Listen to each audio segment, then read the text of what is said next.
news yesterday, 3 men who had raped and murdered Naina Pujari in Pune in 2009 were sentenced to death. That crime happened because she was an employee of an IT company who got into a taxi at the end of the day to be dropped home. She was kidnapped and then murdered and found 2 days later. There's something very important we need to all realize about taxis. There is a definite data to suggest that most of the crimes that have happened against women in taxis have happened because the car was child locked.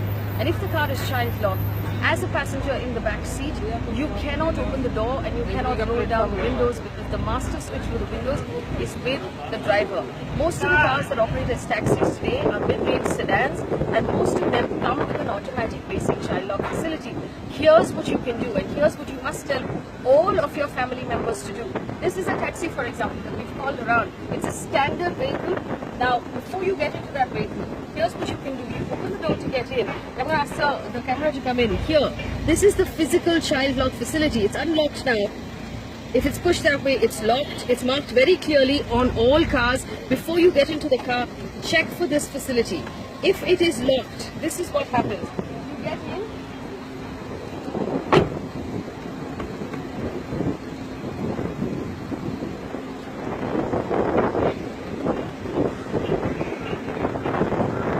If you're in a child-locked car, you can only open the door from the outside, which means that the passenger in the back of the car is effectively trapped.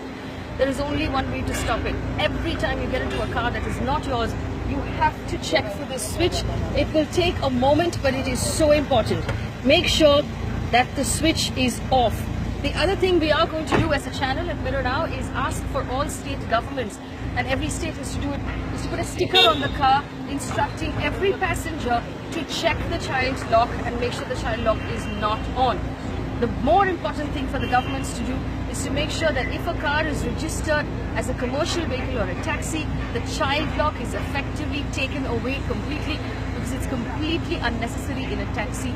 You only need child locks in private cars. We appeal to the government to make this change, but I appeal to you to actually let as many of your family members know that this is an important thing.